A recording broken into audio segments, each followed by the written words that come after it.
Bouyei malamu na Sarah, application ya Afriland First Bank et sali na téléphone.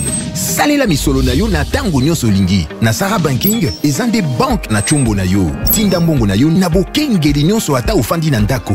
Consultez solde na yo, landela ba crédit na yo, sala ba virement bancaire, senga cheke na yo, tope tunga motuna pona kokoso ya lolenge nyonso. Elongo na Sarah Money, biso nyonso tokoti masolo ya bank na chombo na pete nyonso. Afriland First Bank a komiseli biso li benga na ye na téléphone. Ata oza na compte bancaire te, salela mbongo na yo na téléphone na yo na kimia nyonso. Na lisungi ya Sarah Money, okoki kotinda pe kozwa misolo, kosomba crédit na yo ya communication, kofuta mbongo ya biloko sombi, tembe sili. Kende na lombango ko télécharger application na yo Sarah ya Bank Afriland na Google Play to App Store. Pe kimambango na agence Afriland o ezwami pene sika ofandi po ba activer yo Sarah. Sarah, Bank na biso et longo na biso bipai binso. Afriland First Bank, the pack.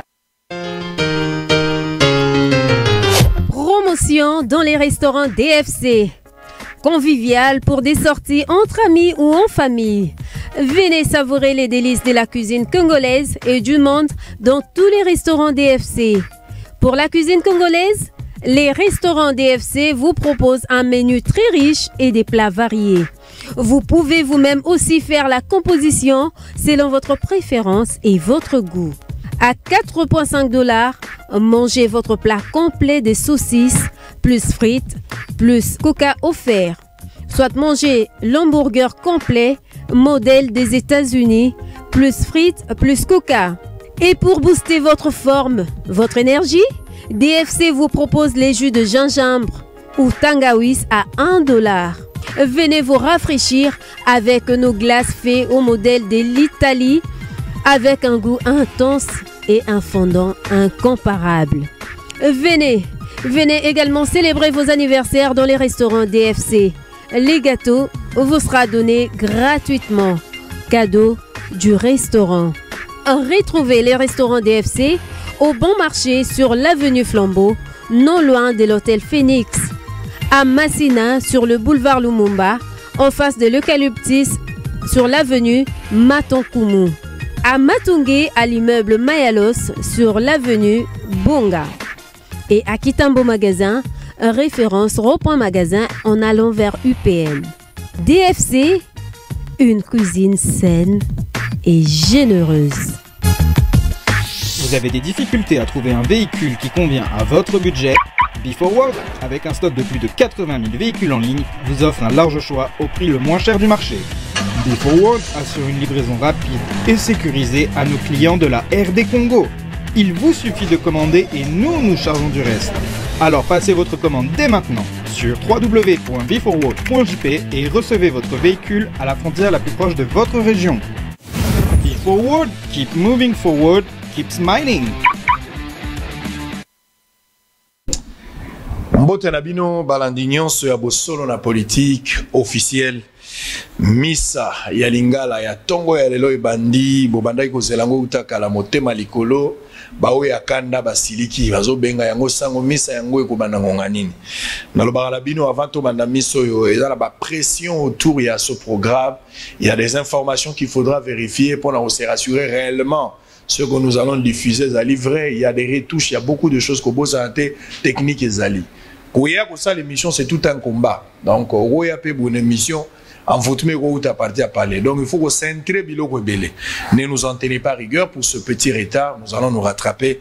L'essentiel est que nous sommes ce matin en forme pour te présenter bino bosolo la politique officielle. Bosolo na biso na Angola, bozali na Bujumbura, na Malawi, na Tanzanie, na Lubumbashi, bozali na Kalemi, bozali na Beni, na Bunia, na Butembo, na Tombeli bino bolandi malamu ya bosolo na politique. Bozali na plus de 20 chaînes de télévision à travers la République au bosolo Solo la politique.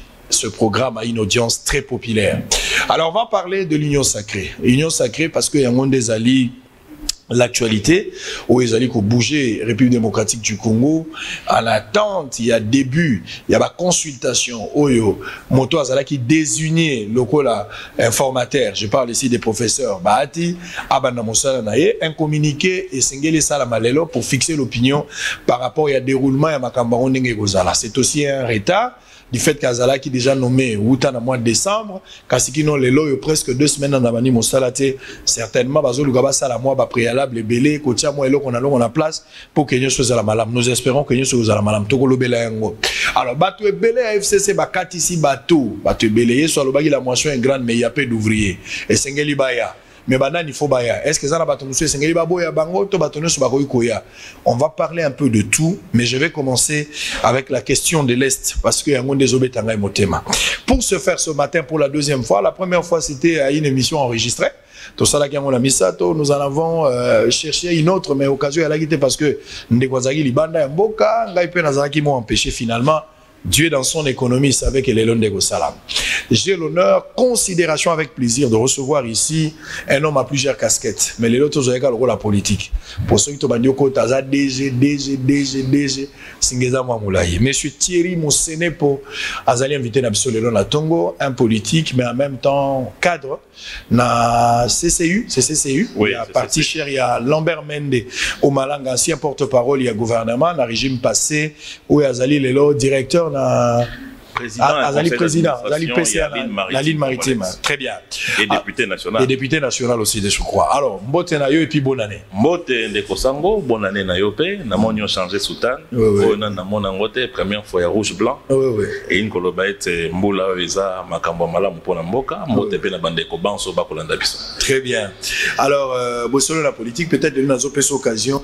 Au Megala nous expliquer. Nous sommes habitués, peut-être français, pour la maïtali politique. Ok, la plupart des bateaux votent à Bino, politique. Bateaux à la vision de Bino, généralement, ce sont des gens qui parlent lingala. Mais tant que vous voyez, si vous pouvez la politique, vous pouvez le français, alors que bateau va voter au départ par la lingala. Les lectures n'a eu animi.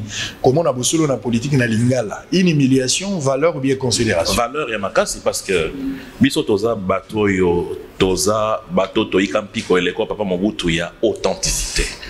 Authenticité ezali te tozongana eleko tozali ko vanda na bambeto kitiko la kasi ezali kotombola o eza na motuya na culture na biso africaine et congolaise. Na yango lelo oyo émission lokola boso na politique ezali ko salama na l'une de nos langues nationales. Eza fierté makasi, pesa valeur munene. Et sengeli d'ailleurs na ebisao déjà qu'il faut émission oyo le kanabacha nyonso. Pona epe sanzela na bato nyonso bako koyeba penza bosolo o ezali ko salema na kati ya politique na biso ya Congo. Très bien. Alors tous motuna liboso ya ngonde zo intéressé ngai d'une manière générale. Ndenge ni nozo mona ville ya Kinshasa. Tous en la carte capitale, c'est vrai que les problèmes sont de part et d'autre, mais dans la liste où nini yozo mona ville ya Kinshasa sous gestion ya Ngobila. Nazolo bela likambo ya Zando. Nanga ina kota nango, mais nalingi quand même au bela no bilan avant to kota na ba précision avec exemple parce que ba dossier za moi ebelé en tant que leader, j'aimerais à ce qu'on otiapé ba opinion na yo. Comment vous avez jugé les bilans ya Ngobila à ces jours, presque 2 ans après? Est-ce que, comparativement à ce que Kimbuta a fait, la ville est avancée, tout ce qui est place, mon combien de choses ont passé?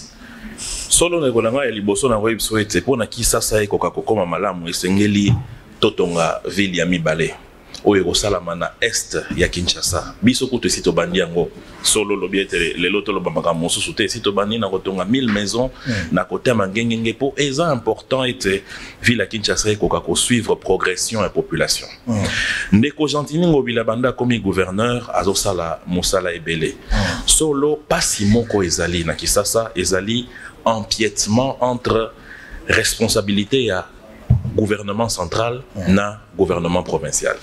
Mais kasi na kati ya difficulté wana na bakoko so wana Gentini Ngobila azali quand même kosala mosala oza komonana. Likambo etali Zando nenguti koloba sikoyo. Ezali motuya ete toko kwa kobongisa sika enapona nini. Po ete neleko yo Zando esalamaka etanga makate Kisasa kozala na bato lokola toza nango lelo.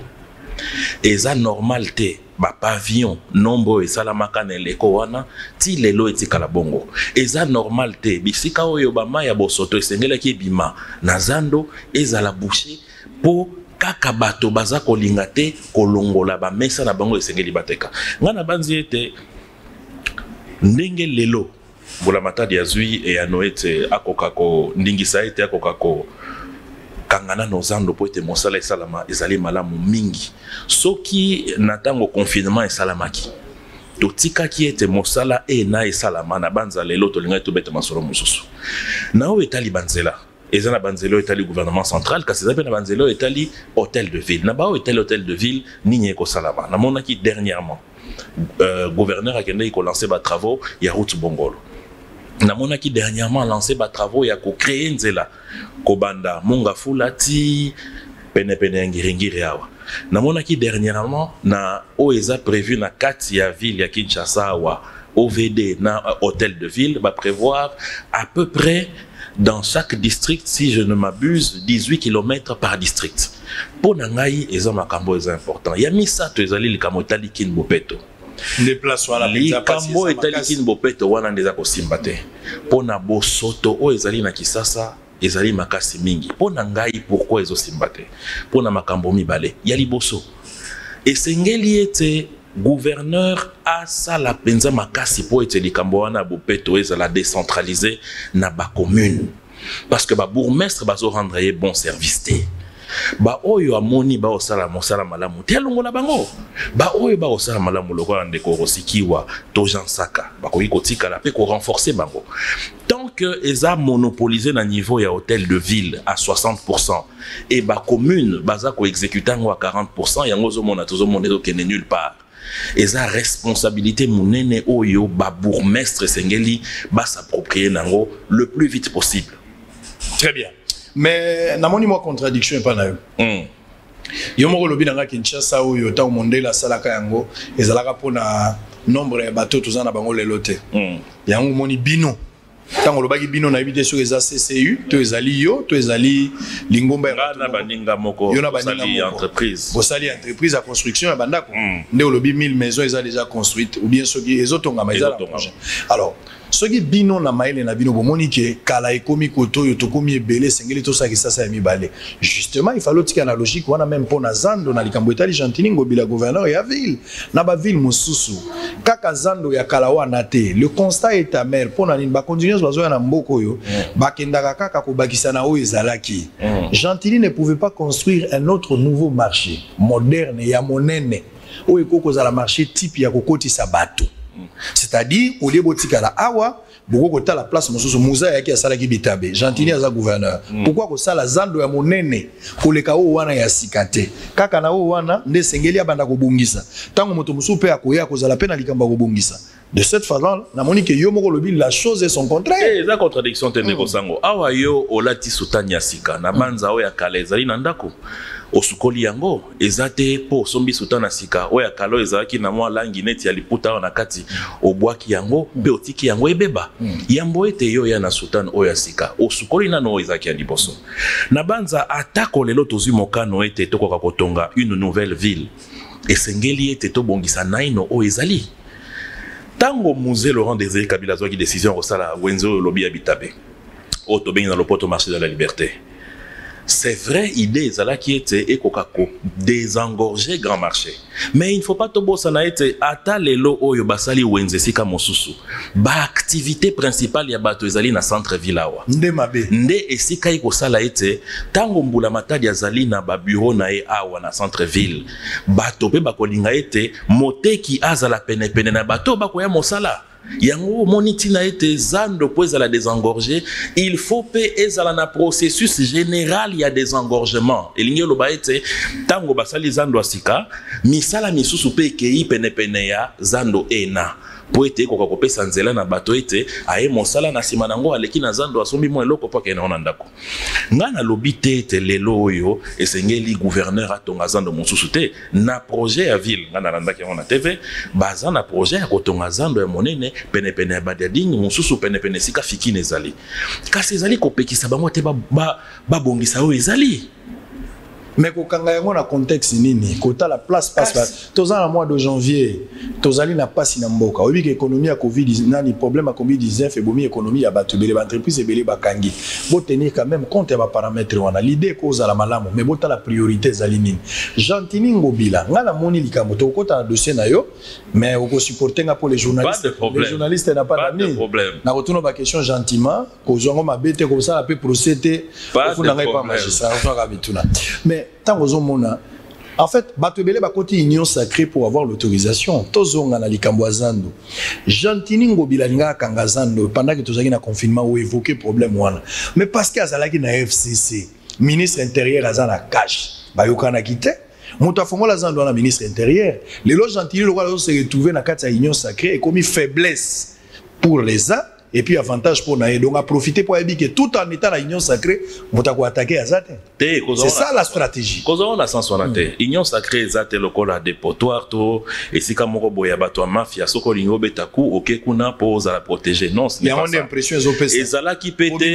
C'est là na voto. C'est là to comme on a bissé na. Bisonde babalado. C'est là to beta masona. Jantiningo bilatang wa kangizando. Pona nini ministre intérieur ay ko fungola ngo Zala qui té po Jantiningo bilatang ki na FCC.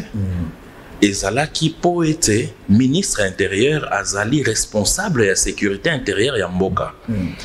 Tango amoni Jantiningo bilakangi zando atikala kopekisa ete kasi tango amoni ete yango et créer trouble à l'ordre public bato baike bakufi nde seka wapi ministre intérieur azali tenu na sécurité ya mboka amoni ete soki to tiki boye lobby awale lo batumi bale bakufi lobby kozala batumi ne Batuzomi et sengeli ete to fungola naino po ete kimia ezonga.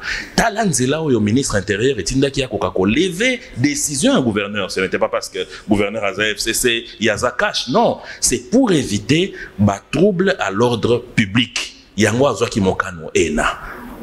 Très bien.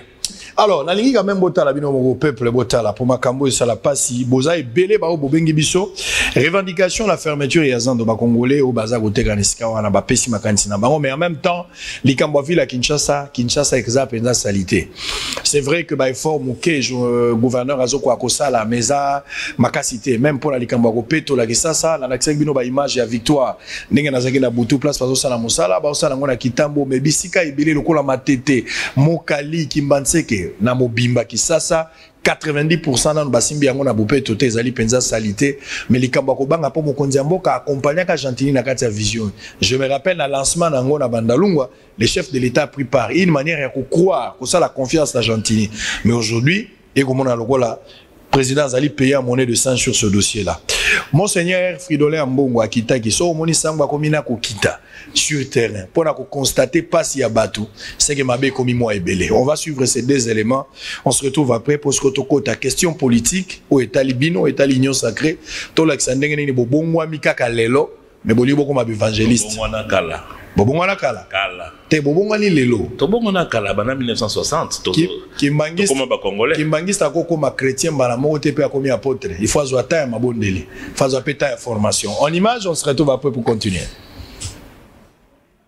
Cette route je l'ai empruntée plusieurs fois et constater aujourd'hui que cette route a disparu de cette manière aussi dramatique que vous voyez derrière moi. Ça me broie le cœur. Non seulement parce que la route a disparu, mais j'imagine la souffrance de toutes les familles dont les maisons ont été englouties dans ces ravins et toute une partie importante de la population de Kinshasa qui ne s'est plus sortie. Pour arriver ici, nous avons dû faire un grand détour, presque par la cité verte pour arriver ici. Mais c'est impensable. Ce que je trouve de plus grave, c'est que ce ravin n'a pas commencé aujourd'hui. Ce n'est pas l'année passée, ce n'est pas 2-3 ans passés. Ça a commencé depuis longtemps. Et tous les décideurs d'hier ont vu venir ce ravin et l'ont laissé jusqu'à atteindre ces niveaux. C'est là qu'on voit tout de suite le peu de cas, le peu de considération que nos dirigeants ont pour le peuple. Après avoir vu ça moi-même, j'ai toujours entendu parler, mais aujourd'hui je suis là, j'ai vu et je vois comment cette population est complètement désemparée. Parce que le ravin continue assez large. Moi, je dis tout simplement, après avoir dit ça, ma responsabilité de pasteur, c'est aller au nom de ce peuple, en parler à qui de nous. Et dans le contexte d'aujourd'hui, il s'agit du président Félix Tshisekedi.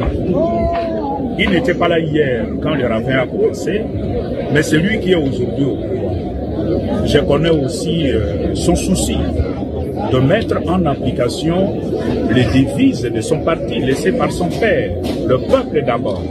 Et c'est ce peuple qui est aujourd'hui vaincu.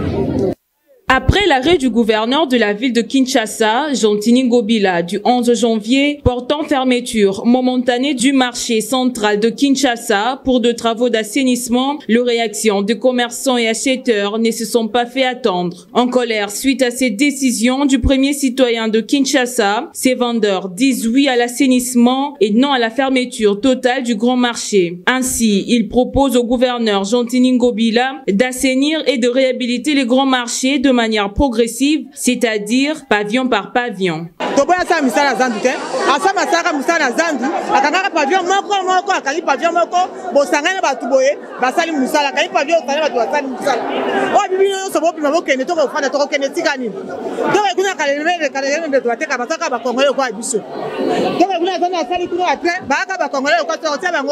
L'idée à Kobongisa, on a toujours apprécié. Pas Bongisa, mais formule on est basé sur la base à l'andam. Ngobila o ya sali wende o wapi vraiment aya recensé bato zali o aya a recensé bato na marché to zali combien aluka espace o ya lobi place zali akende abana ko construire kuna biso to longwa to kende na marché wana ali ya yoko bana villa ngo yebu konde ko taka zandu yebu buru mettre mbima idem to la teka zandu. Pour sa part, Guilain Ekofo, président des syndicats nationaux de vendeurs, très mécontent de cette décision du citoyen numéro 1 de Kinshasa, annonce déjà une marche pour ce jeudi 14 janvier. Le kola zelagi na mutema na ya mabe alingaki te zando ezonga azui bangin ya hôtel de ville oyo longola matiti atinga na commune ya Kinshasa. Or Kinshasa na biso eza pembeni awa marché central eza marché urbain et loko ni ezangi suka zana mutema malamu baki ne kolongola matiti à côté de tracteur ezo matiti ne kine. Pour dans le cadre d'opération Kinshasa bopeto bateki balobi otambula to keneti na ministère de l'intérieur. Pour président de la République aza très occupé. Donc to kenoko ministre de l'intérieur aya wa aye bisabiso. Décision président zongisaki biso na wenze. Eza yango to eza yango te.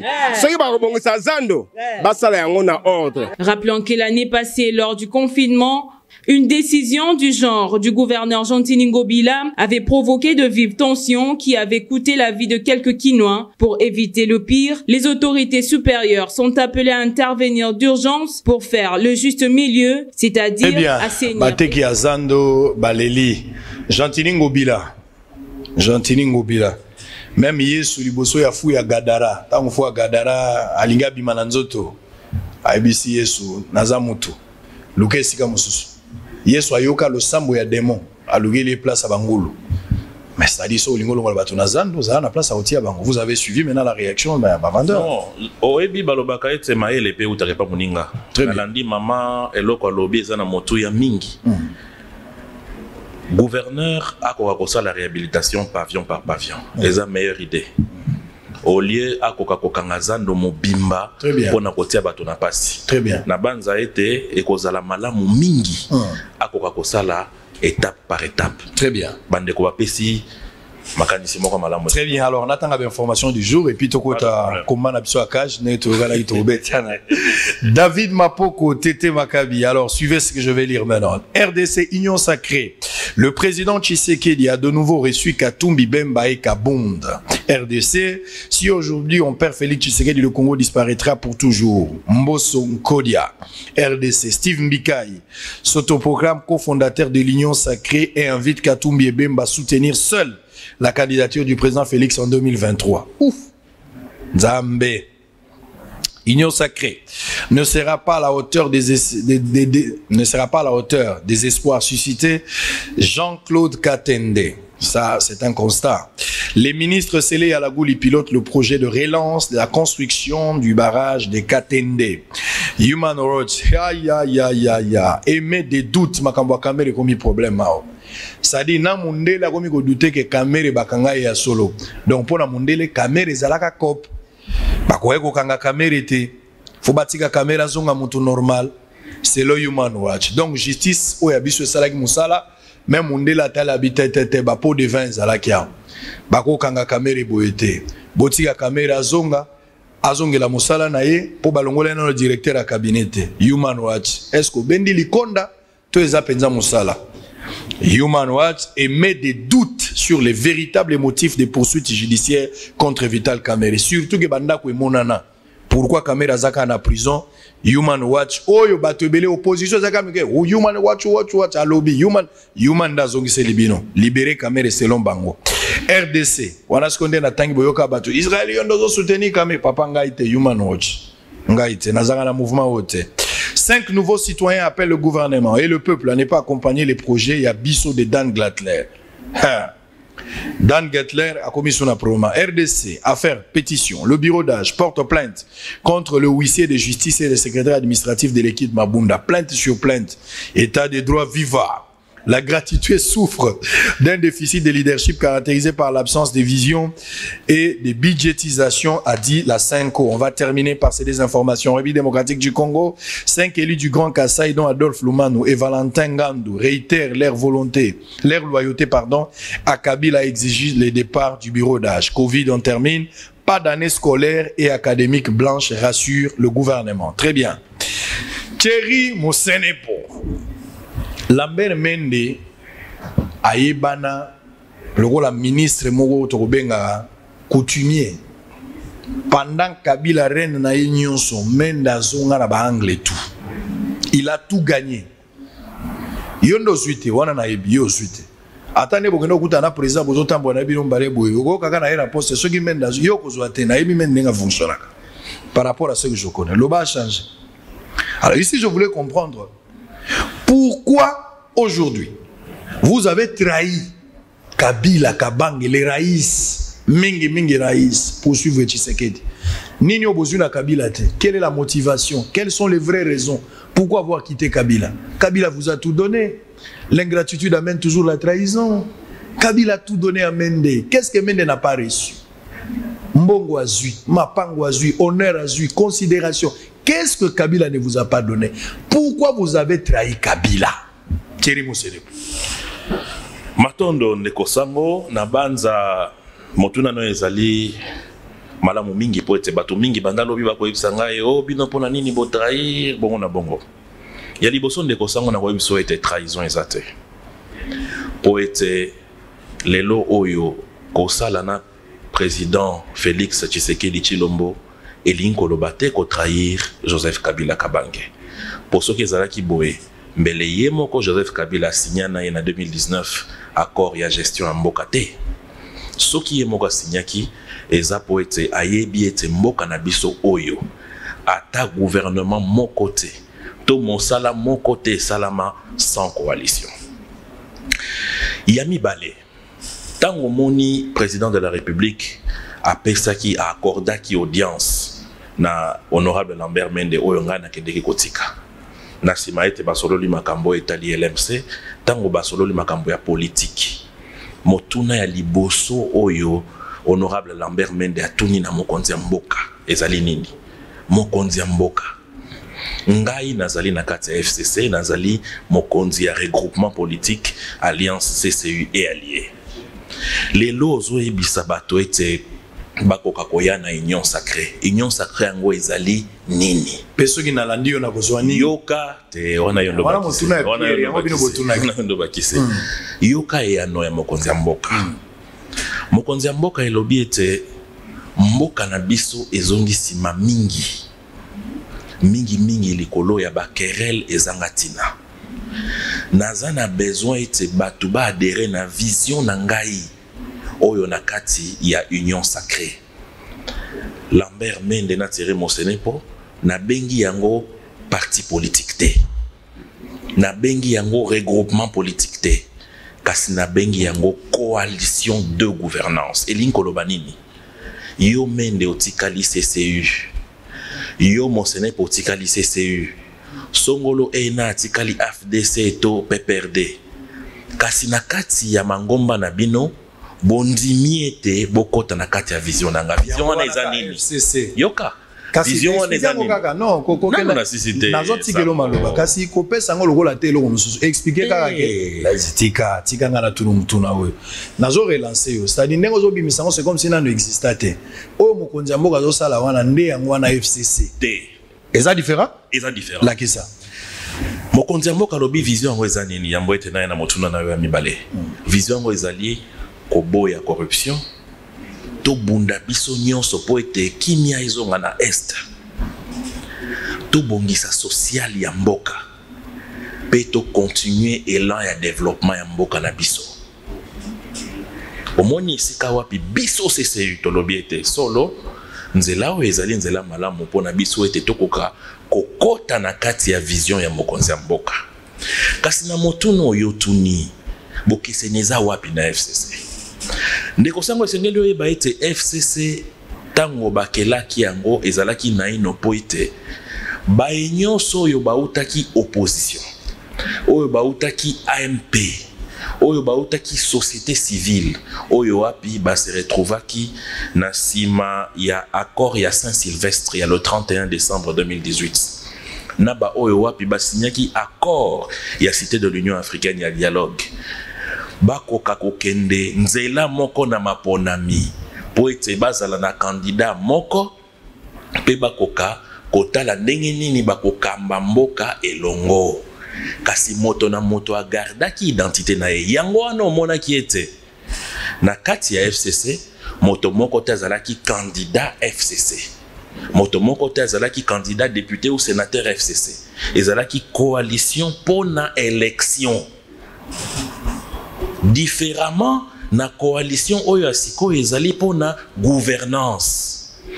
Kasi na makanisi ya mokonzi ya mboka kala Joseph Kabila alingaki ete tango to sisi maponami a structuré sikoyo FCC po ekoma coalition ya gouvernance. Nde omoni esika wapi batu bakendeki na Mbwela Lodge pona ko manyola makanisi na po FCC koma coalition ya gouvernance ndenge mokonzi ya mboka kala lingaki. Kasi makambo oyo nyonso bamikano ezwamaki na Mbwela Lodge etikala kozwa mutu na makolote ti lelo.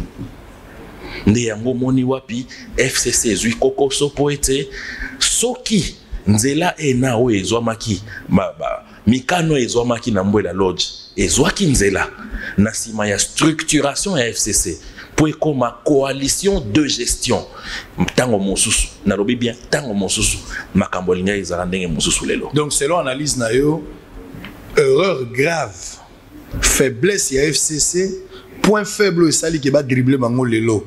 Base à la perte à vitesse par rapport à la politique neto zolo balelo et outi na Mbwela Lodge. Te e outi wana te ndeko na ngai. Soko pesinga mwa tango na ko manyola yo penze sika wapi erreur FCC. Naza na besoin pena. Tolingi toyeba pourquoi FCC so azalaki makasi e outi na libandela. Uta tango mokonzi ya mboka azwi décision ete akoka kozwa dauphin.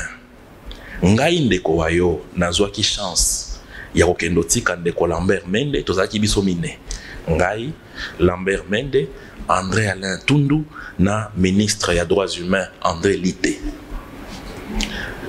Ndeko Joseph Kabila ya biso epa na ena kingakati. Alobi na biso ete na lingi kosimba mobeko likonzi ya mboka te. Na kopona mutu po ete akoka kozala candidat na biso banso. Kasi sengeli bino boelanga bakombo ya moto yo penza tokoki kopona po ete akoka kozala champion na biso na mapona mio ezali koya. Yoka liloba ya biso CCU tango toyebisi mokonzi ya mboka. Toyebisi ete mokonzi ya mboka esengeli oyeba ete pasi na yo ezali ete mangomba politique nyonso yo ozali nango kobanda kutu na PPRD esalami tango yo oza na bokonzi. Mabe ya ya bamangomba ya bongo bato mingi bayaka kaka pona ntuka bayaka pona mosala te pasi na yo nde yango wana nde esengeli penza okoka komanyola makasi pona moto oyo kopona po yango nde ekozala pe libiki na biso to liwa na biso tosimbi nzela tokei totindela mokonzi ya mboka bakombo mine o biso tomonaki ezali malamu pona biso ekosalama ete mokonzi ya mboka aponi ndeko Shadari mingi ya baoyo bazalaki na FCC oyo bazalaki penepene ya mokonzi ya mboka moko azalaki kozela ete yende azala dauphin ya Joseph Kabila basi na bango ebandi na tango baponi ndeko Shadari nde omoni tango première dame Mama Olive aloba na Kisangani bato bakomprenaki yango te alors bibino nyonso bozawa nani akoloba ete aliana loboko ya mobali na ngai te bato bakanti oh abwakeli DPS te abwakeli baike oyo bazalaki na biso na kati ya FCC oyo bazalaki kosala nyonso po ete ndeko Shadari azwa te na kobetelo lisolo moko bato na koloba baza vivant ndeko Koko Nyangi alinga kobimisa bitumba na mapata entre ye na ministre ancien ministre Matenda na Matata Ponyo bazonga mpepo moko tango baoti campagne na Manyema na bango na Kindu poko Konyangi azalaki convaincu ete bandeko mibale wana basali manso po ete Shadari azwa te na Manyema bango discuter bitumbelinga ke bima na mpepo ndeko nanga na zoebisa nyonso wana ememi biso ti na échec ya dauphin ngala kama wandeni mende nani ndenge nini Shadari parce que bato beli balobika ke Shadari mtamema yombo mais so eza Shadari mema yombo na prière Mama Olive ekota te na nzoto pona ko désinfecter yombo o bakoki kosambelela yo kasi soki mama chaka loboko na ebite soki prière nde memaka yombo to ezake tozawa to kosala émission na sima ya caméra bandeko baike bazali bakosala mosala soki ngana yo ata tosali malamu tolobi lingala oyo penza ya bakanza kasi bango kuna babomiso tokoka kosala eloko ya malonga te eza ndenge moko ata Mama Olive asambeli ata ye moko ti Mama Olive akota ye moko na kasa campagne eza po amona ete makambo ezo marché te entraîneur na koti na terrain amoni makambo ezo marché te po mauvaise foi ezalaki ta moto ekokoma na sima ya maponami tozwi choc ya échec wana esengelaki ete oyo esalamaki na Mbwela Lodge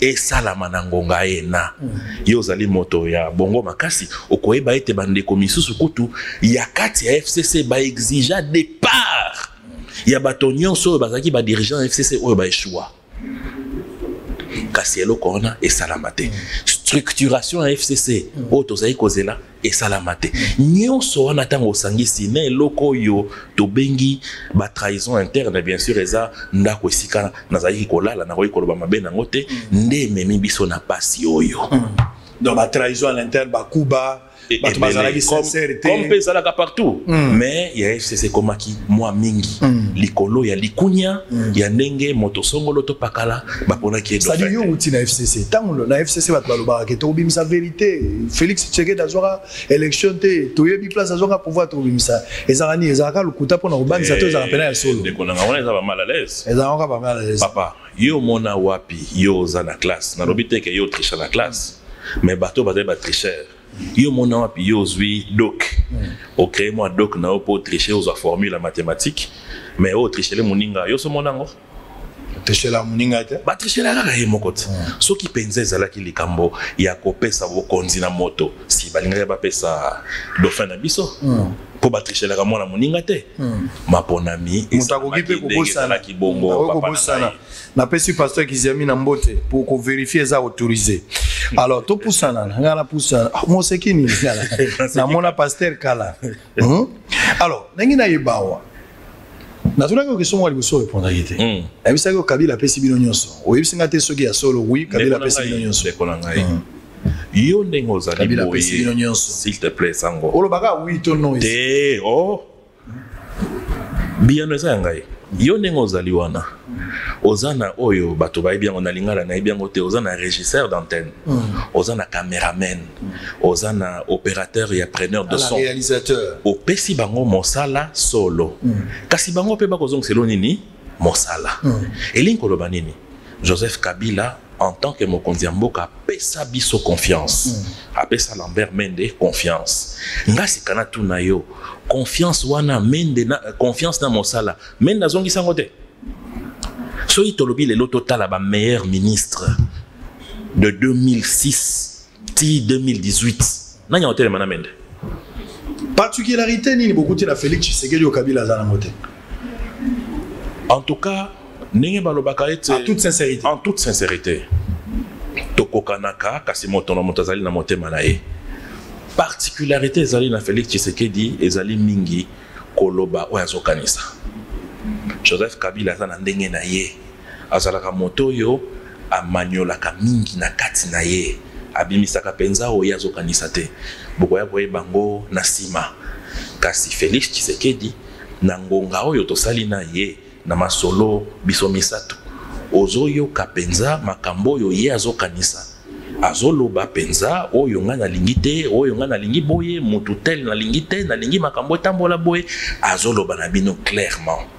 C'est ça le premier élément que j'ai capté pour nakutana na Joseph Kabila pemba lebele kasi Joseph Kabila azape na ndenge na ye za mabete ndenge na ye ezali moto ya kobomba makambo na kati ozomona kaza dangereux pour azoloba te ozo kanisa te za danger te za ndenge ya moto eza pour la politique pour un politique ozanga koloba on a peut-être que ozama problème to eza qualité pas forcément ekoki pe oza qualité parce que parmi babiloko esali que Joseph Kabila akoka ko déjouer ba plan mingi ya mabe eza pe koloba mingi te pour soko tali lelo yo na mokili na biso malobande ezotia batu na ba piège kasi Joseph Kabila eza parmi babiloko yo et protégé na ye na mboka na pouvoir oyo yazalakela. Émile Bongeli alobi soki FCC koué lelo pona eza na emi mwilaya mais Lambert Mende alobi Kabila n'a pas su assumer ses responsabilités. Lambert Mende alobi Kabila azui recul mingi atikeli nemi pouvoir rebelle na pesoka kanda kisana biloko mibale to misato okolo ba mama nemi lelo aza sukuna te osalo po eloko te ozala sukuna te nazala kuna te na kala tango yo na FCC olobe nemi okola la wa eza problème te papa loba papa délivrance ezali loba papa eza problème te loba papa neko nemi azalaki na gestion oyo ye moko azalaki kosala ya FCC. Soko tali très bien. Bato bazo ça l'erreur. Moi j'ai participé na confection ya bataille gouvernementale pour na ba gouverneur. C'était une équipe dirigée par Robin Minaku. La stratégie technique c'était l'actuel ministre de développement rural Guy Mikulu. On travaillait au Rotana. Théomoni FCC Zoba gouverneur rebelle boy. À 70% c'est le travail de ces deux personnes, Aubin et Guy Mikulu.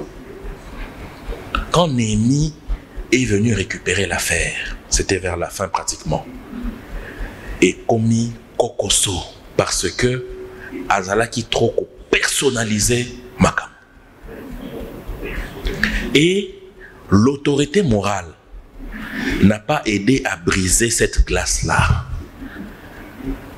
Nati na été Nekonemi Moilania, ce qui a été l'autorité morale a dit Eza bongo, motomso koninganate et kotikala se bongo.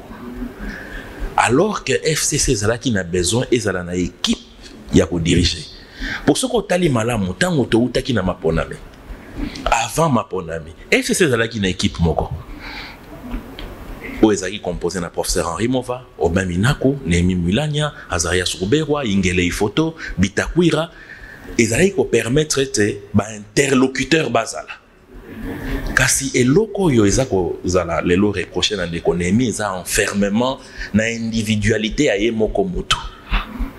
À côté de ça, oyo Lambert Mende alobi te mokonzi ya mboka esengelaki akase individualité wana. Kasi azwi ngonga mingi pona kokasa yango eza parmi biloko esali lelo oyo FCC tozwanzela te. Ya mibale. Tango mokonzi ya mboka moni échec ya Janine Mabunda.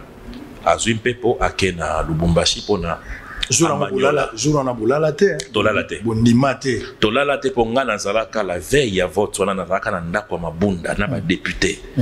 To préparer plénière ya le lendemain tozala ki sûr toza na majorité. Voilà, sûr. Tokoma boy film. Film bakanza volume. Film. Tu mona i cordon na imi telemaki wana ke pa kabund azaki ete. Pour la veille tozaki na assurance ya kosakana te. Tant mokonzi mboka kei. Amoni ete penza ndako na ye ningani a créé comité de crise où ils ont dirigé par Raymond Chibanda. Ba voyageur ba kendaka même Lubumbashi. Na lobaka ngona TV ba bandima te. Raymond Chibanda e kozongela biso na 5 propositions à mokonzi mboka. Jeannette Kabila kendaka pe na bango na 5 propositions ana et sengela ki akuta na siko na ba député pour expliquer biso 5 propositions na makambo nyonso. Na ba 50 000. Le temps non même pas. Le temps oyo tozo kenda pona koyoka ba proposition ana. Coordonnateur akala abandi kotuna biso bozo kende pa Chibanda aza kuna kobenga bino en tant que qui. Alors que ngai ne mutu na dirigeant FCC. Au moni place confusion et kotaki. Au moni place maloba et professeur Nemi zo kende na mwanzela. Poete mokonzi mboka nde ati en place comité de crise wana et mokonzi FCC autorité morale FCC nde ati en place comité de crise wana. Comment se fait-il? Est-ce que yo ancien cordon au la texto pour na koloba comment bozo kende kuna bozo kende kutane en tant que qui ezaba erreur oyememi biso na bakoko sonyo. Est-ce que le lot pour conclure pour changer de chapitre le FCC est totalement affaibli? Le FCC est trop affaibli. Trop. Bandela osuna moi français à moi. FCC est extrêmement affaibli. Extrêmement affaibli. C'est-à-dire fissure eza makasi. Oyo kutu mingi oyo bastika likona na FCC motema eza kuna te nzoto ezali memoli moizesi kamoso. Oyo bisanga te Félix Kabange Numbi asaka na kati oyo bisanga ite Félix Kabange Numbi ndeko nanga wana ye moko azwa ba ku ya solo na kati ya FCC wana. Kasi eza na bolingo oyo lekaka FCC. Eza bolingo ya motuneti Joseph Kabila par rapport à Ouassala pona mboka. Eza na bolingo neti ya maman Olive par rapport à motema onza mapesa ye. Mais kasi soki penzo lobi otala kaka ba oyo to bengi ceinture wana. Papa, mbesi batu bakenda kala. Batu bakenda. Mele batu si bakenda. FCC za lwa bolia ngombe. Uzoli ngombe mena pasi. Opposition n'a pas à kosakana te. Très bien. Alors on va évoluer. Thierry Mosene pour Tozo Bimsa Babiloko tout, mais depuis tout ce temps vous n'avez jamais dénoncé hein. Babiloko Nyostan Bozagi Nakati Bobo Bango stratégique Bobo Molo Bango Zara Lola au sentir que chef a confié un homme ça va vérité parce que na era Kabila yo lo Bango Batu Basila ka na moni bina tele Batu Basila ka mais li Kamboza te lola yo moko ni retraite na ye bo continuer de déranger tu vas piaké na na Lubumbashi na ferme na ya Kachama. Kabila est sili, Kabila est sili. Kosi la Moutezara Nzambe, biso te toko décréter que Kabila est sili. Impossible. Kasi, Kabila a joué retraite na ye. Pe a tindeli biso 5 propositions. Boza la responsable. Na 5 propositions, yami balezali ko négocier na pouvoir ya cash. Nde biso c'est toke to négocier. Donc adhésion na bino za recommandation à Kabila. Mais bien sûr. Ah, oyoki skelo na lobaki. Mais bien sûr. Oyoki. Bon, personne a raison. Na ba 5 résolutions, il y a président, il y a autorité morale, il y a. Zela.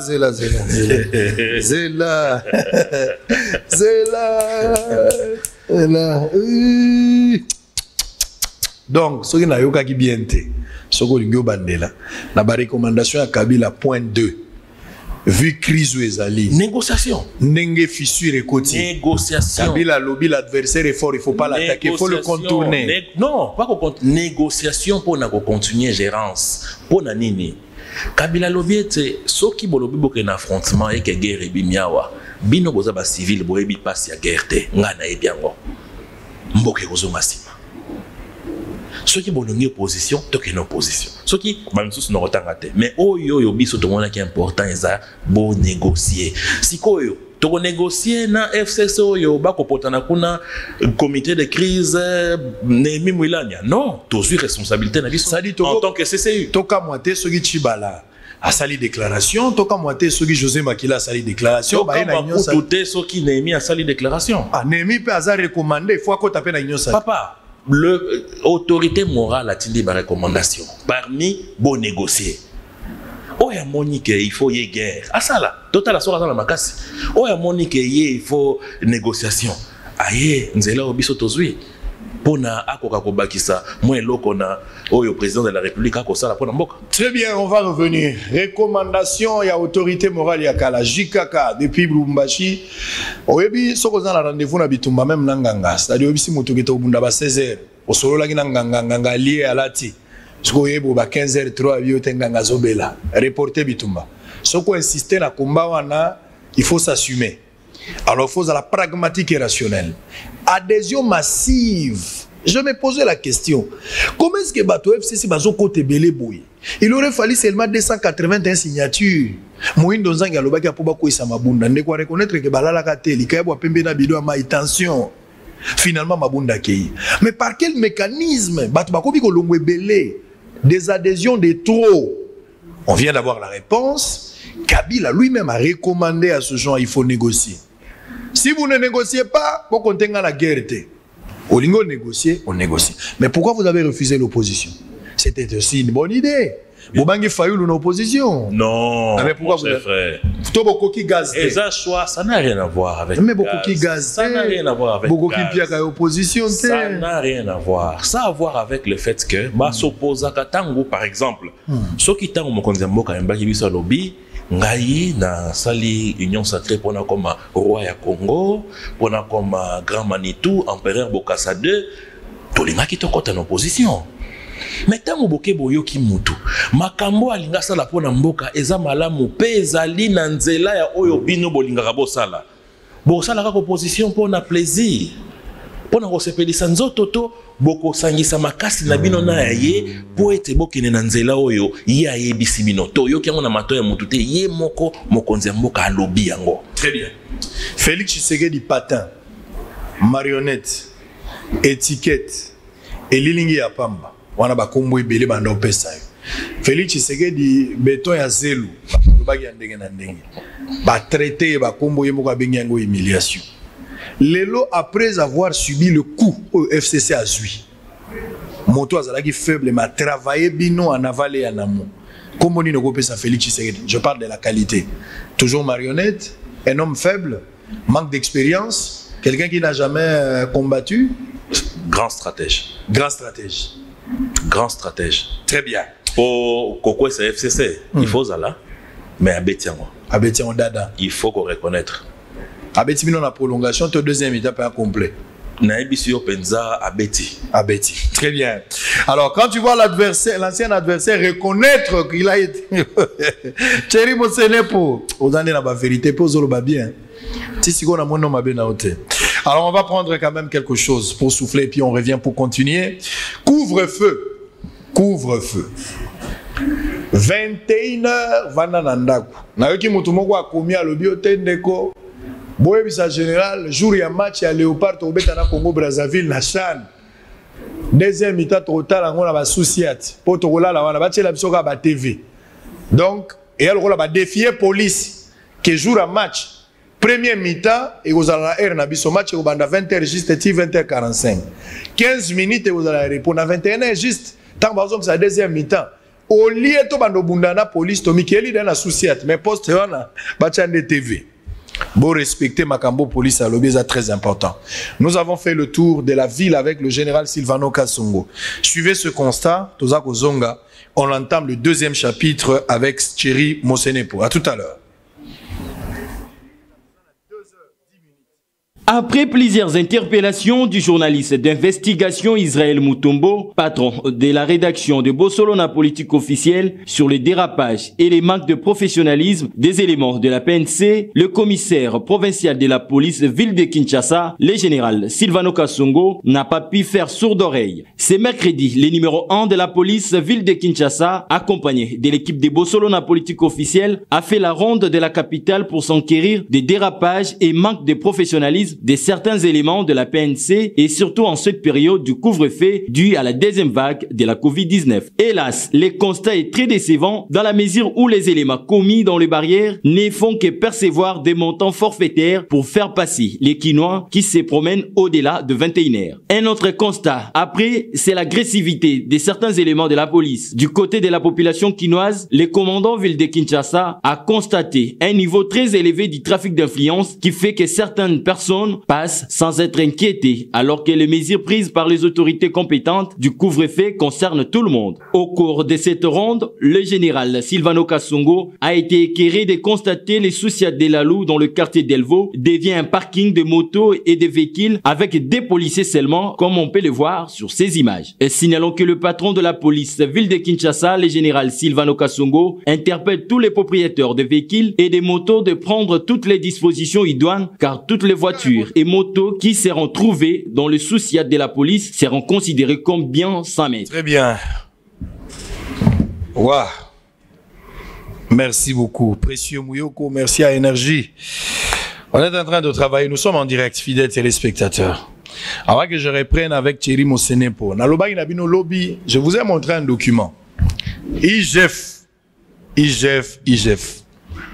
Nazako benga yo mbalaboni IGF, nazo belela yo. Bakonga, osalaki rapport pour naye. Ministre a EPST, na bato nyonso bazana kati. Rapport wana tika inachevé te. Tolingi tomona rapport ekoma na suka. Pamba te tomoni na maloba na yo ndenge yo lobaki. Nazozongisa ngo na tongwawa. Pona kotalisa te mbongo ebele ebimi na mboka. Mais mbongo wana ba détourner yango ndeko Thierry Mosenepo. Pona nini? Avant rentrer ya bana esalama. Bandeko EPST basengaki président de la République 9 millions de dollars. Pote mbongo wane bima bango ba désinfecter école. Ko désinfecter lingi ko loba koko misango peto vis-à-vis ya malade au Covid-19. Balingaki basomba ba cantine, balingaki basomba ba sabuni ya mbuma, basomba na oya mai na ba masque. 9 millions de dollars. Kasi mokonzi mboka boyi yango alobi te mbongo eza mingi te. Boka matami solomiki oyo ko permettre bino bosa la pona 26 provinces mais idée à chef de l'État zalaki le rôle la 26 provinces et ko gate bazo ata 10 provinces ya pamba. Oyo baza penza affecté la maladie wana pote ba meka kotala nini bana bakozonga. Babimisi 1,5 million $ na caisse ya l'État. Mais curieusement transport ya mbongo place babimisa ki na ndenge koma 400,000 elimwe likolo. Na budget tikali 200,000. Na finance pe tikali pe 200,000. Transport.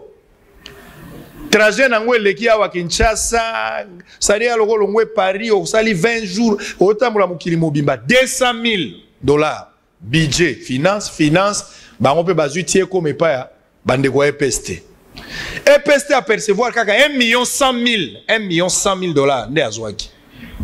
Sikoyo IGF a ke kotala vérifier na kati nzoka 275,000 $ moko ebungi. E uti wapi? Bakoseli moto makambo. Ngana ke ko vérifier ntina ba signature kaka ndenge IGF a denosaki ba méthode na bango ya kokosela bato.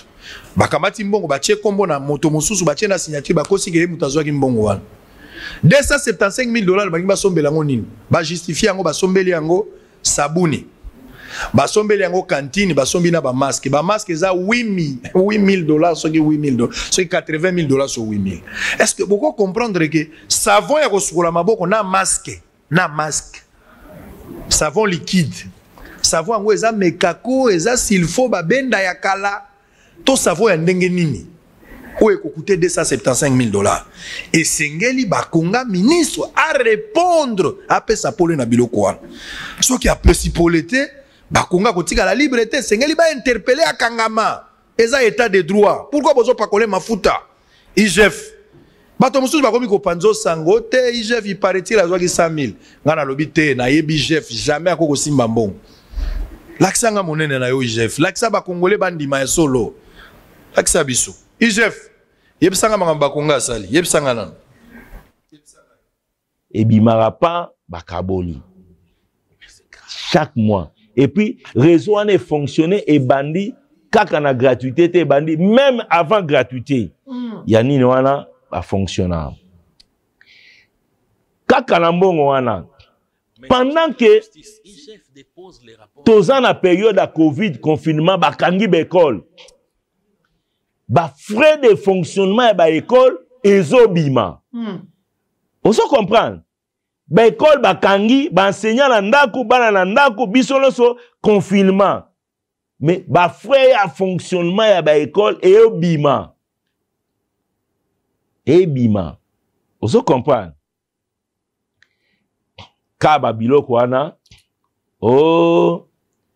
rentrée scolaire bana ba ozonga ba konja PSP il faut ba désinfecter l'école pour na bana pas munduki ça la pression pas ministre à finance pesa mbongo to désinfecter l'école pesa mbongo to désinfecter pas mbongo passe à contribuable congolais pas ebimi bo pas munduki baba criminel oyebi ke batu wana bazwa bambongo wana ya babiloko ba désinfection wana et tout batangela biso tant to senga bango bon OK bozwi mbongo ya désinfecter l'école bino ba EPSP soki ba na botanga ba komona bango nyoso ba mulongo bopesa biso mbongo bopa biso ba facture bosombi ba matériel à ko désinfecter ba pesa biso facture moko papa mo azana na wileri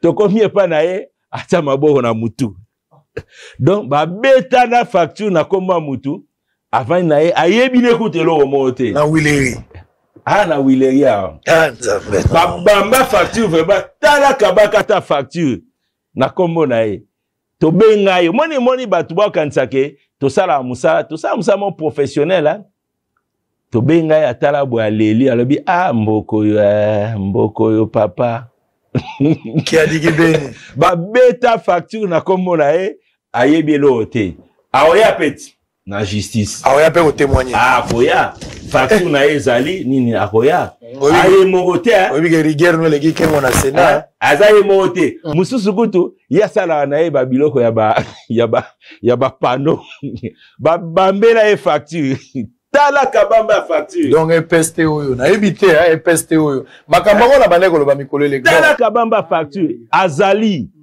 facture ezali azali EPST bakangi classe bana bakozonga te bazo déclarer année blanche te mais il y a des stratégies bazo megaba sala pour que bato ba ndotanga en ligne problème internet problème ya courant c'est difficile tout ça mboka mundele te il faut bato ba meka kobosana classe ezozonga te mais ba église ezako sala alors que l'Assemblée nationale est opérationnelle, plus de 1000 personnes presque bazos à la ouverture à Babiloko.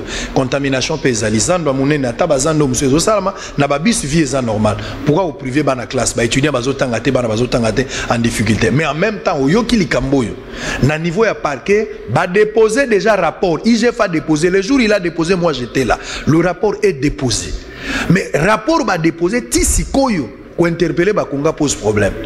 Ko interpeller bato baza cité na kati rapport police ezali na bakombo ya bato baso ko benga bango tisikote mais en même temps peuple azo souffrir on ne veut pas avoir de la lumière par rapport à la situation d'engagement mais place on ensemble yo il faut ça l'effort que notre na justice ce qui se passe parce que ça a raté dossier à IGF même dossier à santé il y a eu une plainte à IGF sur contre ministre gestion il y a Covid il y a fonds Covid si les l'autre est suite na moté qu'en est-il il y a tous les rapports que oyo IGF à Salaka.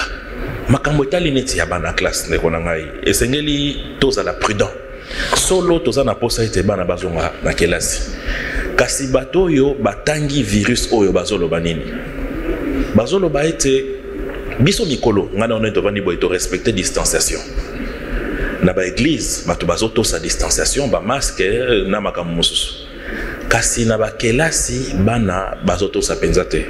Mona na yo avant que ndekela sur la tse masque metanga komi pona na baninga ko sakana akwesi masque a occupete bana bazobe la covid te kasi baza ba meilleur transporteur ya virus Donc yo va chez yo na palais obimaki na tongo ke boulot olati masque na yo opakoli ba gel hydroalcoolique ozongi nonda kuna yo normal mais mwana azali na contact na camarade na yo tata na ya oti poto aye na covid azui covid na ndako aye nango na classe apesi moninga na ye mwana no akobela te akokosola te kasi aye ayambi papa oye apesi yo covid bana baza ba meilleur transporteur ya maladie mais sans symptômes yango moni bazo protéger mingi bana koleka mikolo parce que mikolo baza na possibilité ya ko respecter ba geste barrière solo pas ezali pona makambo etali lotiliki pas ezali pona makambo etali internet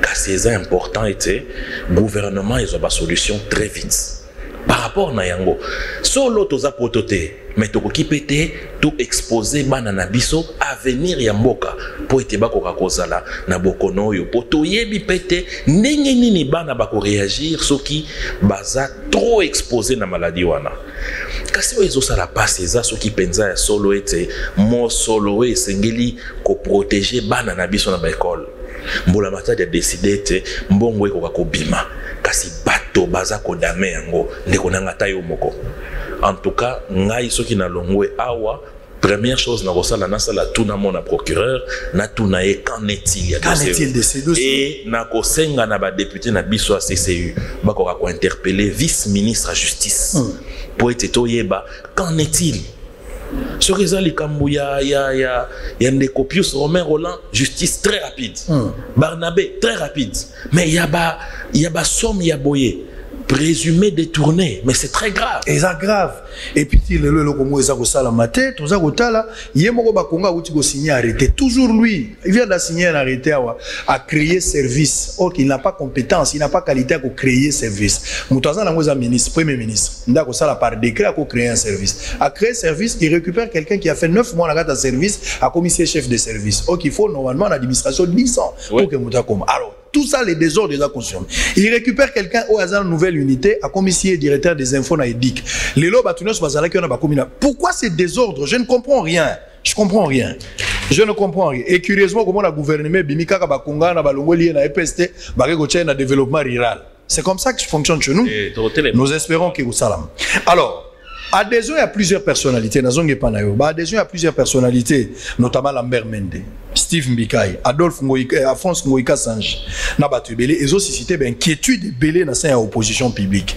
Certaines personnes pensent que déjà union sacrée et l'Ora Malunga et Kobo Tamate, parce que Bato Baye, ce sont les mêmes personnes qui ont détruit les FCC. Olobiboni. Ndekonanga yomoni esengeli toye baete mokonzi mboka akoyate na Congo.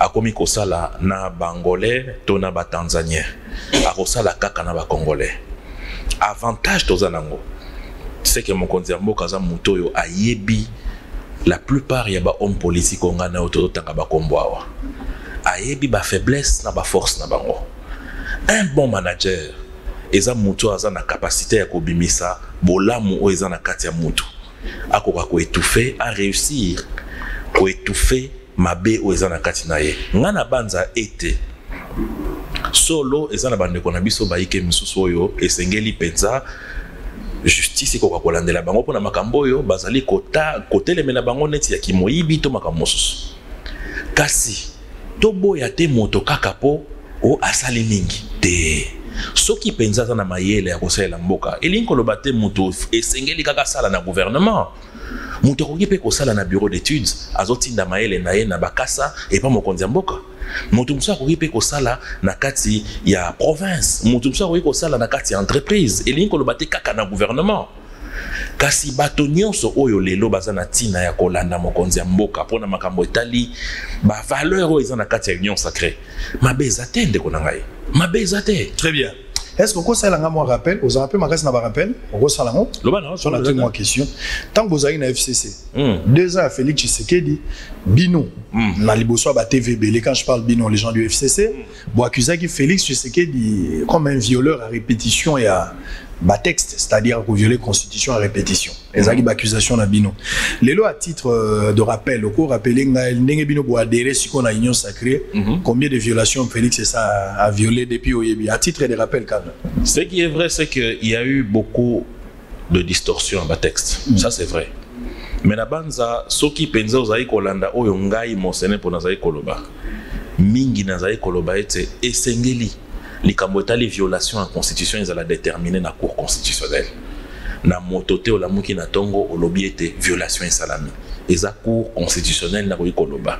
Nde yango wana mona ngai eleko moko na apuyaki liloba oyo ba sénateur ya biso FCC notamment John Bakomito bakenda na requête na cour constitutionnelle pour nakotuna soki mokonzi ya mboka a violaki article 108 au etali makambo ya contre-saint na bande za premier ministre contre-saint et premier ministre na cour constitutionnelle ngana apuyaki démarche wana po ata lelo Félix Tshisekedi te ata yo komi mokonzi ya mboka eza na ba instance o esengeli koloba so violation salamité salamité esengeli te tola mukabo na tongo moto nyonso comme juriste pour ko koloba ete violation salamité bato nyonso baloba que Félix a violé la constitution bazala la qualité te bakosa na bango. Il faut respecter les choses. Il faut respecter les choses autant que moi à l'époque du président Kabila j'interdisais ceux qui se faisaient passer pour des donneurs de leçons. Yamboe teba ko kapenza kotika bato oyo esengeli oyo batanga penza kela siye na po teba ko koloba o esengeli.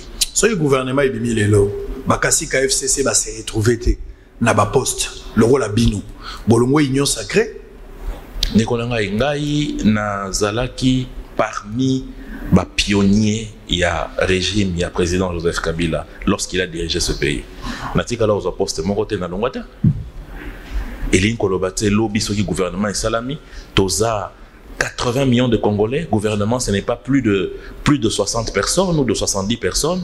Ce qui aux Athènes kati ne kokako longwana vision ne na oti ko ibisa aussi ko vision mo konzambo ka basa elango kaka na kati gouvernement te oyi ko sa elango na bisika ebele et seigneli kaka oza na mayele puis oyeba ndenge nyi osala yango kolongwa eza na tina te po tango bakoya wana bakoya po ba monyete vision ya mokonzi mboka ezali malamu pona Congo na biso. Très bien. Alors, question pour que se poser, je vais prendre une question à téléspectateur Moatindaki.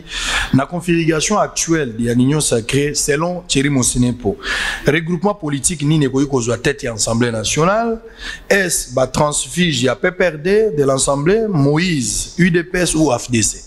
Le problème c'est quoi? C'est que le PPRD a yaki l'Assemblée nationale n'a pas mosaïque. Mais ce mosaïque-là ne s'appelle pas PPRD. Aujourd'hui, il s'appelle comment? Point d'interrogation. Mais en réalité, ce après PPRD, c'est qui la deuxième force de l'Assemblée nationale? C'est l'AFDC de Modeste Bahati. C'est tout à fait normal qu'il a figuré dans le bureau, mais c'est tout à fait normal qu'il y ait Pende Moutou, Azoarol, il y a formateur, il y a gouvernement. C'est logique. Parce que logique, il y a démocratie, la démocratie semi-parlementaire n'est pas une voix, un député. Aujourd'hui, la CCU a 8 députés nationaux et un sénateur. Ça fait 9 élus. Mais avec 8 députés, on ne va pas se prétendre que tous ont la possibilité, il n'y a aucune dose primature. On ne va pas se prétendre que nous députés pour dire que nous voulons prendre la primature. Ça n'a pas de sens, ce n'est pas logique. Et c'est ce Tolanda ordre. Sinon, Union sacrée au tozo lukalelo oyo toko trahir vision du président de la République ndenge bande konabiso mingi baza responsable. Il y a trahison, il y a vision à Joseph Kabila. Il y a la guerre entre les personnalités politiques à niveau de Union sacrée. Qui sera le premier ministre? C'est la grande question. Mais il ne faut pas qu'il y ait genre de débat parce que eloko ezali aiguille ezali parlement. Nombre de députés n'a eu déterminé. Ce n'est pas parce que tu as 16, 15 députés, 17 que tu vas prétendre avoir la primature. Sur base de quoi? Nous ne sommes pas dans un contexte oyo, ma ponamie kwei, to komisiko yoko salela, ba entente politique netezalaki entre 2018, 2016 et 2018. Après ba accord particulier ou salamaki na Senko. Toza na même contexte était. Ah, toza na contexte ya continuité à mandat. Oyo wapi euti ko ezui souche nango na maponami à 2018. Donc configuration et salami na Assemblée nationale les ont déterminé orientation. Ce qui les PPRD continue à vision et union sacrée d'office, c'est le PPRD qui présente le Premier ministre. Très bien. Donc, il faut que tout peut se jouer. Mais tout peut se faire. Tout peut se faire parce que, selon ma indiscrétion, quelques informations nous avons, il semble que Jean-Pierre Bemba, pressenti Premier ministre, même par rapport à la logique on dévoile la représentativité à la député, il lui pose un sérieux problème. Et qu'il y a même des menaces sur Jean-Pierre Bemba a commis Premier ministre, c'était peut-être Jean-Pierre Bemba pourrait quitter l'Union sacrée. Non, je ne pense pas qu'il va. Si, je ne pense pas. C'est une probabilité. Ce qui peut dire qu'il y a un sens, c'est que Bazo comprendre des démarches démocratiques, il y a un fonctionnement dans les mais je doute que Jean-Pierre Bemba, à niveau politique, na connaissance au Yazanango, il y a gestion en Mboka, après avoir été vice-président, peut aujourd'hui tordre une réalité d'une démocratie semi-parlementaire, Oyo et Zakozwa, force nango na katia parlement, na limite. Très bien. Thierry Moussene pour donc FCC to espérer que va rebondir un jour pour que force la pour binonios pas pour ça la magas bolongo déjà tiens il faut jamais dire jamais. Il faut jamais dire lobby jamais. Lobby tezana ni kasibiso CCU banda lobby tozali bato ya union sacrée après que mokonzi mboka yanola kibiso na mituna na biso misato. Très bien. Natikali la question à moko. Ora otuna kaka moko. Et on a tout nos protocivisme. Mais on va prendre d'abord une dénonciation, la question à Est, de comment a interpellé conscience, dans la littérature, on a dandi, on a habité ça, c'est un Congolais. La ligne de chapelle, il y a mais avant cela, suivant quand même cet élément, et puis sur interpellation, on peut réagir, et puis on a toujours une question, kakamoko, mi balete kakamoko, ce tomboli mabo, répète aussi ça, en image. Les gens du monde entier se sont mobilisés pour protester contre le changement climatique. Ils se sont mobilisés pour protester contre la mort de George Floyd. Le Covid m'a appris une leçon inoubliable. L'Afrique a été l'un des continents le moins touchés du monde. Mais nous avons vu la mobilisation du monde entier pour chercher à nous aider. La forêt de l'Australie, elle a été en flammes, nous avons vu nous tous. Et ce dernier a reçu l'attention du monde entier. Et pour le massacre de la RDC, je dis bien pour le massacre de la RDC, ceci n'intéresse donc personne, car ces derniers faciliteraient l'enrichissement de certains pays. Il faut qu'on ait le courage de le dire. Comment un massacre qui a autant fait de morts, plus que même la Deuxième Guerre mondiale, ne préoccupe-t-il personne? Saviez-vous pourquoi on en parle mais personne ne s'en préoccupe? Parce que personne ne peut ressentir la douleur d'un enfant de 2 à 3 ans qui dort avec ses parents mais qui se réveille seul. Parce que personne ne peut ressentir la douleur d'une femme qui dort avec son mari mais qui se réveille seule. Parce que personne ne peut ressentir la douleur d'un jeune homme à qui on oblige de coucher avec sa sœur. Parce que personne ne peut ressentir la douleur d'un bébé qui est né dans la forêt. Personne, et je dis bien personne, si ce n'est que nous-mêmes Congolais. Je hausse donc le ton, je dis haut et fort, vous qui vous dites droits de l'homme, où êtes-vous?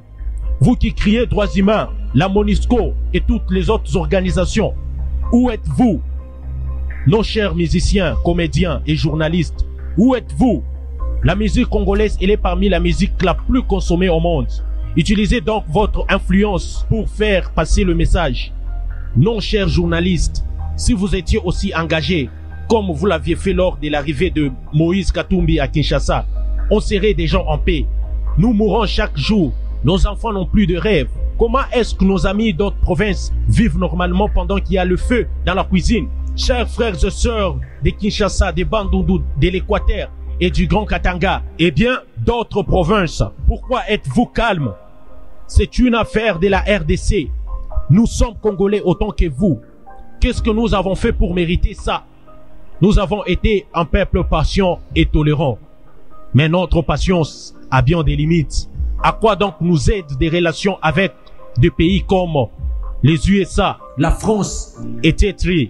Si ces derniers ne peuvent pas nous aider? Quelle interpellation. Question à Est. Quand le doigt est malade, c'est les pieds qui l'amènent à l'hôpital. Les yeux surveillent pour que les doigts ne trébichent point, mais devant le médecin, c'est la bouche qui parle. Interpellation à tout un chacun. Là. Motema pasi mingi maloba ya elenge oyo interpeller biso nyonso. Tozo vivra wa toko tambola, tozo sepela, tozo lia, tozo mela, tozo bosana oyo sala mananga mboka na biso. Kasi soki terroriste abomi na Charlie Hebdo bakonzi na biso nyonso bakei pona 14 français bakufi. Kasi mokolo nyonso tozo ba compatriotes na biso bazo kufa na Est. Je pense qu'il faut tout changer stratégie. Et lokola yo bandi boy esengeli pe ba media nyonso pe biso nyonso place tozali tokoka ko belela likambo ya est. Mais eza très important pour likambo ya est ici là. To accompagner on a une vraie justice. Cette justice il faut accompagner IGF pour batu bazo battre IGF as un instrument et un président de la République mais la justice c'est à la justice de l'accompagner pour vraie justice et salama. La vraie justice c'est ça qui élève une nation. Cette vraie justice doit poursuivre les officiers des FARDC qui sont complices dans ces meurtres dans l'Est. Et c'est cette vraie justice aussi qu'on demande pour nos compatriotes, notamment Eza Soni. Human Rights Watch Vital Kamere. Alors que Banda Kalabiso Nyonso Atozoloba, un procès, il y a corruption et que Salama si rapidement. Bisso Tolanda affaire Elf Aquitaine en France. Ça fait 7 ans avec la juge Eva Joly. Les Camonigno il y a corruption. Oyo ba pièce mususu batangela biso ezali na Paris et na Grèce. Mais on n'a même pas fait de commission rogatoire mais déjà on condamne quelqu'un. Je pense qu'au lieu que ce soit toujours l'extérieur qui nous donne des leçons sur notre justice, pour la makambo etali ndenge tokosi sa bitumba na est et sengeli biso moroto zalana no ba premier responsable justice na biso aboya même ko kendo vérifier ba moyen de défense ya Kamere tanga lobi banda ko zana lobito ndako ezana na Dar es Salaam à quelque part ya Congo rien que pour vérifier pour que condamnation à Kamere soit moboko et les logos yo Human Rights Watch azak pour na rebondir sur ça pour na yoka ki lobby yango ba Human Rights Watch bazo lobango eza honte pour na biso parce que eza bangonde ba kota ka bamboka na indice sur la corruption et sur la justice ya mboka. C'est très mauvais pour na bilan mokonzi ya mboka, c'est très mauvais pour na positionnement ya mboka na biso. Et sengeli penza totala makambuana malamu mingi. Très bien. Question na ngai na tuna wezaka moko koyoka mabete ozande onangai. La seule question. Yoza pire petit avier. C'est-à-dire non à Lambert Mende au-delà ya ozala cadre na cadre parti mais via lingi ope mingi wana oyebi yango. Na yebi yango. Alingi yo mingi penza ata na ba poste apesa ka yote malingi yo. Wana oyeba kata. Ba poste yango ni yazwaka o ya pesa ngate. Ah. Yo yebi oyebide totika banko oyo biso tozwi soki kokende metokenda kala ti bato bazoloba totrahir ezosalanga mpasi mpo banko oyo biso CCU tozwi ezaka rapport na famille ata noko abetu egogo to asali injustice omela kaka okende pas voisin te mpo loba soki likambo ya trahison tokokende metokenda kala via azalaka mpe na armée azalaka mpe rebelle. Oui, via participant à la rébellion. Ça appelle la rébellion. RCD. Comment on a un rapport mapping yate? Exact parce qu'il y a quitté RCD tant à Monique et ça là exaction sur les droits de l'homme. Il y a un quitté RCD. Azara pe mutaï de pescala. Te atikala aux alamoutés. Bon photo isola qui s'amène. Azala qui membre il y a Union Sacrée. Oyo papa Tshisekedi Akamba na leko wana.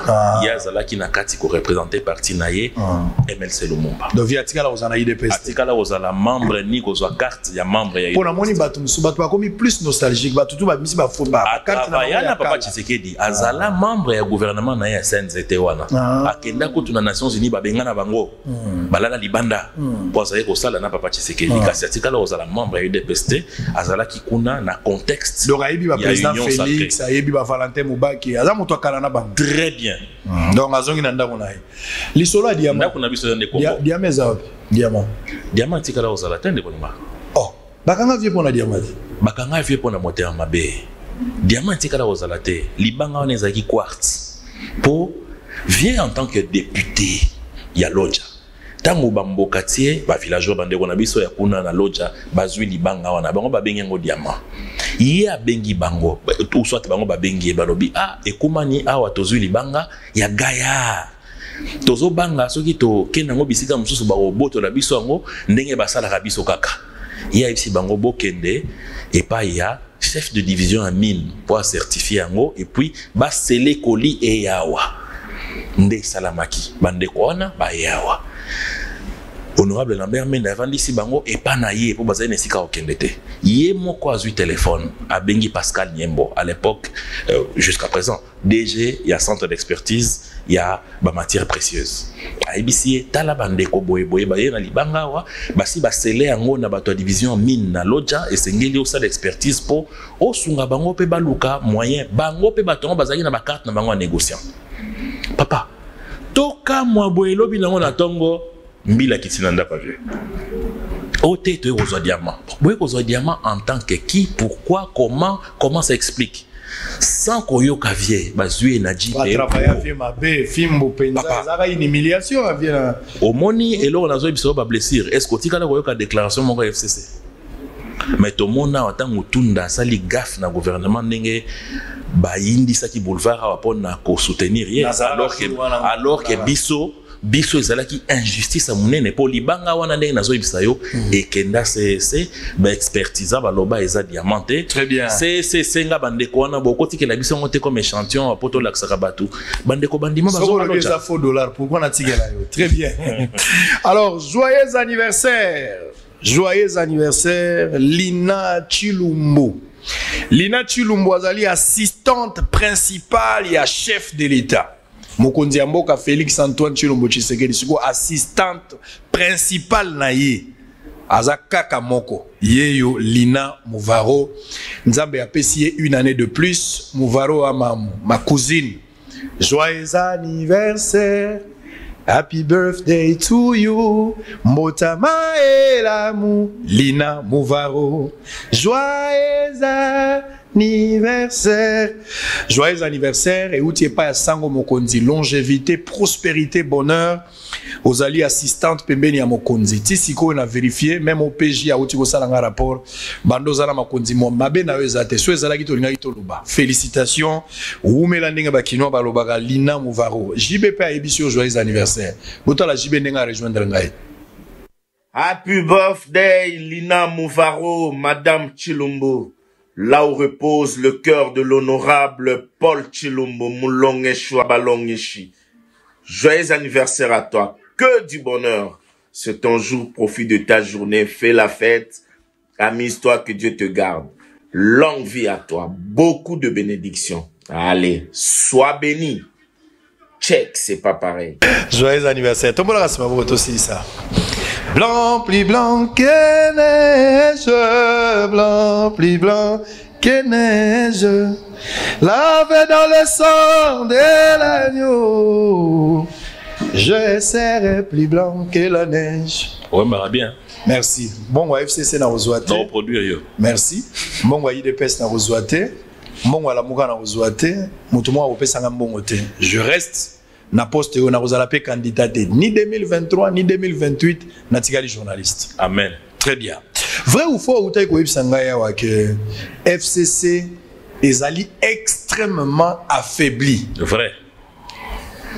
Vrai ou faux ou taï ko ibsangaya wa que kokufa FCC ezala banzela ebele entre autres énuméré makambo ya Nehemi Mwilaya olobeli pe makambo ba kuba en interne. Peut appuyer recul et chef de l'État à Kalakabi l'autorité morale n'a pas décision. Vrai. Peut le binangai makambozala kana mbwela lodge ceux qui ba mekaka ko appliquer yango tant que ngai ko sauver FCC. Vrai. Vrai ou faux otiko bisangaya wa ke bato nyonso ba qualifier Félix Tshisekedi violeur la constitution bazaki na qualité te parce que place à ko qualifier dans la cour constitutionnelle. Vrai.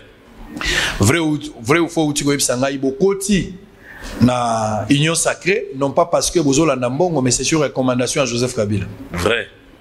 Vrai ou faux, ou Sanga Félix Tshisekedi a stratège politique on a notre au monde. Vrai. Vrai ou faux, ou Sanga Atabozi ba poste T, Boko na union sacrée. Vrai.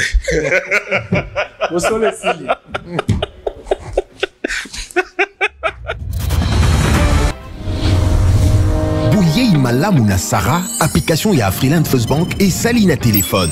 Salela misolo na yo na tango nyonso lingi. Na Sarah Banking, ezande bank na chombo na yo. Tinda mbongo na yo na bokengeli nyonso ata ofandi na ndako. Consultez solde na yo, landela ba crédit na yo, sala ba virement bancaire, senga cheke na yo, topé tuna motuna pona kokoso ya lolenge nyonso. Elongo na Sarah Money, biso nyonso tokoti masolo ya bank na chombo na pete nyonso. Freeland First Bank a komiseli biso libenga na ye na téléphone. Ata oza na compte bancaire te, salela mbongo na yo na téléphone na yo na kimia nyonso. Na lisungi ya Sarah Money, okoki kotinda pe kozwa misolo, kosomba crédit na yo ya communication, kofuta mbongo ya biloko sombi, tembe sili. Kende na lombango ko télécharger application na yo Sarah ya Bank Afriland na Google Play to App Store. Pe kimambango na agence Afriland o ezwami pene sika ofandi po ba activer yo Sarah. Sarah, Bank na biso et longo na biso bipai binso. Afriland First Bank, the pack.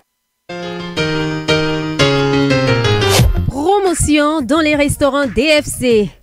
Convivial pour des sorties entre amis ou en famille. Venez savourer les délices de la cuisine congolaise et du monde dans tous les restaurants DFC.